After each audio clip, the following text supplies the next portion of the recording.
یہ میرا کلام ذرا بڑوں سے ہے، بڑوں سے۔ ابا جی کو چاہیے بچہ جتنی غلطی کرے نا اتنا ہی ڈانٹیں، وہ پھر 6 ہفتے نہ ڈانٹنا شروع کر دیں۔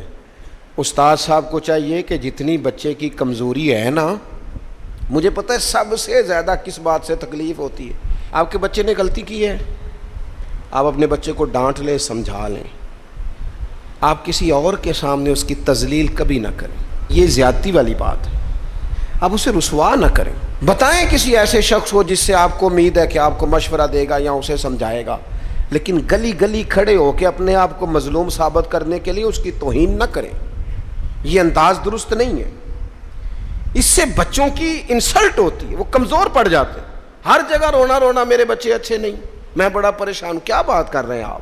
یہ بچہ تو آپ کی کمائی ہے، اساس ہے، حسن ہے، نسل ہے، اصل ہے، اور اس قدر زیادہ تکلیف دینا، جگہ جگہ شکایتیں، جگہ جگہ باتیں۔ ہمارے بچے ہمارے ہیں نا، تو ان کی عزت کس کی ہے؟ کیوں ہم گلی گلی اپنے بچوں کی رسوائی کرتے ہیں؟ کیوں کمزوریاں؟ اور جن کو ہم خیر خواہ سمجھ کے بتا رہے ہوتے ہیں نا، وہ آگے جا کے مزے لے لے کے بتاتے ہیں، تو نقصان کس کا ہوا؟ ہمارا، ہمارے قبیلے کا، ہمارے گھر کا۔ یہ دیکھیے ذرا، حضرت عمر رضی اللہ تعالیٰ عنہ مزاج کے لحاظ سے سخت ہیں۔ ایک نوجوان آیا، اس نے آ کے رونا۔ یہ پہلو آپ نے ضرور یاد رکھنا ہے میرے سیدنا فاروق اعظم کا، ہمارے امام، ہمارے قائد، ہمارے لیڈر، رہنما، مقتدا حضرت فاروق اعظم رضی اللہ۔ یہ انداز ضرور یاد رکھیے گا۔ حضرت عمر فاروق کا یہ طبقات ابن سعد میں موجود ہے۔ نوجوان آیا اور آ کے رو ہی پڑا۔ حضرت عمر نے اس کو روتے دیکھا تو فرمایا بیٹا کیا ہوا؟ کہنے لگے حضور فلاں علاقے کے فلاں گورنر صاحب کا مسئلہ ہے، حضور مجھ سے غلطی ہو گئی تھی، میں شراب پی بیٹھا تھا، انہوں نے مجھے درے بھی مارے ہیں، پھر انہوں نے لوگوں سے کہا اس کے ساتھ میل ملاپ چھوڑ دو، کوئی اس سے بات نہ کرے، حضور مجھ سے غلطی ہو گئی، میں مانتا ہوں، پر اتنی اذیت، اتنی تکلیف، جب مجھے سزا مل گئی، کوڑے لگ گئے، تو پھر یہ الگ سے جو سزائیں مجھے دی گئیں، یہ میں حضرت عمر کی بات کر رہا ہوں۔ میں نے جب یہ پڑھا تھا تو میں رو پڑا تھا۔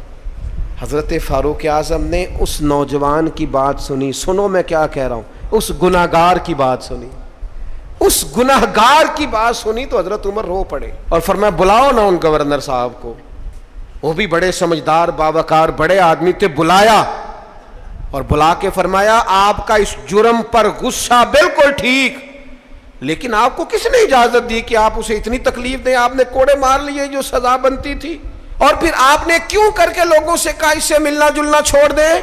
فرمایا اب میں آپ کو حکماً کہتا ہوں اگر آج کے بعد آپ نے کوئی ایسا کام کیا تو میں آپ کو سزا دوں گا۔ فرمانے لگے آپ نے کہا تھا نا لوگ ان سے ملے جلے نہ، فرمایا اب آپ ہی لوگوں سے کہیں ان سے ملاقات شروع کریں۔